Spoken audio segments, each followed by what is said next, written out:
복음은 예수님에 대한 세례자 요한의 증언을 소개하고 있습니다. 요한의 예수님에 대한 증언의 핵심은 바로 그분이 세상의 죄를 없애시는 하느님의 어린 양이시라는 것이었습니다. 어린 양이라는 것은 무엇보다도 무죄함의 상징이라고 할 수 있죠. 어린 양은 아무에게도 해를 끼칠 수 없죠. 악을 저지를 수가 없고 오히려 늘 피해를 당하고 특히 악의 피해를 당할 뿐인 존재가 바로 어린 양입니다. 이런 상징에 따라서 성경은 예수님을 이렇게 묘사하죠. 흠없고 티없는 어린 양이시다. 또 모욕을 당하면서도 모욕으로 갚지 않으시고 고통을 당하면서도 위협하지 않으신 분이시다 라고 묘사합니다. 흔히 하나님의 존재를 부정하는 사람, 무신론자들이 내세우는 가장 큰 뭔가가 무죄한 사람들의 고통입니다. 하나님이 계시다면, 신이 있다면 어떻게 아무런 죄도 없는 사람이 그렇게 큰 고통을 겪을 수가 있겠는가? 하나님이 계시다면 어떻게 그런 일을 내버려 둘 수가 있는가 하고 묻지요. 이 문제는 특히 2차 세계대전 중에 나치의 강제 수용소에서 수백만 명의 무지한 사람들이 목숨을 잃으면서 더욱 첨예화되었습니다. 이런 일을 겪고 과연 신이 있다고 믿을 수 있겠는가? 그래서 많은 사람들이 신은 원래 없었거나 있다가 죽었거나 둘 중에 하나라고 주장했었습니다. 여기에 대해서 우리 신앙인은 무슨 말을 할 것인가? 무슨 말을 할 수 있을 것인가? 무엇보다 이 문제에 대해서는 신앙인이든 비신앙인이든 겸손해야 할 것 같습니다.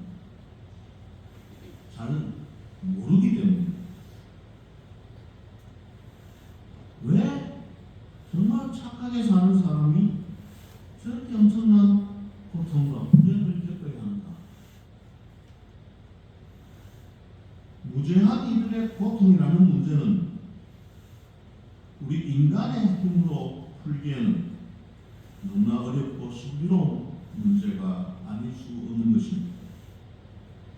성경에서도 욥기가 의로운 사람 욥이 겪는 그 고통에 대해서 의문을 제기하고 하나님과 시험을 하는 이야기가 전해지고 있죠. 그렇지만 이 무죄한 이의 고통이라는 문제에 대한 그리스도교의 유일한 대답은 오직 한 이름, 바로 예수 그리스도라는 이름에 놓여 있다고 할 수 있겠습니다. 물론 예수님께서는 우리에게 고통에 대해 완전한 설명을 해 주려고 오시지는 않았습니다. 그분께서는 오히려 그 고통을 말없이 당신 몸에 씌우시기 위해서, 그 고통을 당신 몸으로 짊어지기 위해서 오셨다라고 할 수 있죠. 그런데 예수님은 그 고통을 오롯이 받아들이시고 당신 몸소 짊어짐으로써 고통의 성격을 완전히 바꾸어 놓으신 것입니다. 고통을 저주의 표지에서 구원의 도구로 만드셨다라는 것이죠. 어쩌면 예수님은 고통을 이 세상에서의 최상의 가치, 최고의 위대함으로까지 격상시키셨습니다. 따라서 예수님 이후로는 인간의 진정한 위대함이 어디 있느냐? 바로 죄는 가능한 적게 짓고 그 죄에 따른 벌, 고통은 가능한 한 많이 받는 데 있게 됐다고 말할 수가 있는 것입니다. 인간을 하나님께 좀 더 가까이 다가가게 하는 것이 바로 이런 고통, 무죄한 고통입니다. 구원을 위한 계속적인 고통이라고 이야기할 수가 있는 것입니다. 예수님께서는 이렇게 무죄한 고통의 의미를 주신 것만은 아닙니다. 무죄한 고통 그것에 또한 강한 힘을 또 신비로운 열매를 맺게 해 주시기도 하셨습니다. 예수님의 고통으로부터 흘러나온 것이 무엇인가? 그것이 바로 부활이요 영원한 생명입니다. 바로 인류 전체의 희망, 이 고통으로부터 비롯된 것이다 라고 할 수 있겠습니다. 이것은 우리 주변에도 얼마든지 일어나고 있는 일입니다. 고통을 피하지 않고 의연하게 받아들이는 사람, 그런 사람들이 우리 주변에 많이 있죠. 한 가지 예만 들어도 태중의 아이가 장애를 가졌다, 정상이 아니다 라는 사실을 알면서도 출산을 결심하고 그 아이를 자식으로 온전히 받아들이는 부부가 많이 있습니다. 그들에게서 얼마나 위대한 에너지 또 영웅적인 힘이 솟아나는지, 얼마나 진한 부모와 자식 간의 연대감이 그들을 감싸고 있는지, 또 그들이 매일매일 체험하며 살아가는 주님 사랑의 힘이 얼마나 큰지, 이런 것들을 우리는 가끔 경이롭게 듣곤 합니다. 이 얼마나 위대한 은총의 삶인가. 이 밖에도 엄청난 고통을 은총으로 받아들이고 묵묵히 살아가는 많은 신앙인들이 존재하고 있는 것입니다.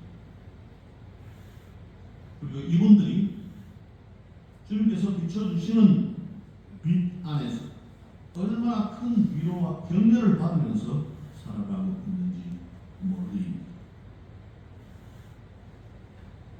우리는 그리스도의 고통과 부활의 신비, 즉 파스카 신비를 우리 삶 안에서 구현하는 연중 시기를 이제 막 시작했습니다.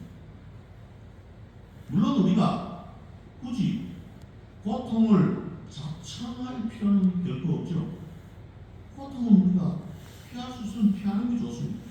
하지만 주님께서는 때로 우리에게 당신의 십자가에 당신의 무죄한 고통에 동참하기를 원하시는 것입니다. 이런 부르심이 있을 때 우리 모두 주님과 함께 무죄한 그 고통에 좀 더 성실하게, 좀 더 묵묵하게 참여하면 좋겠다, 그런 말씀을 드립니다. 그럼으로써 우리 주위에 구원과 희망의 열매가 좀 더 많이 맺히도록 하면 정말 좋겠다 생각합니다. 보라, 세상의 죄를 없애시는 어린 양이시다. 세상의 죄를 없애시는 주님의 고통에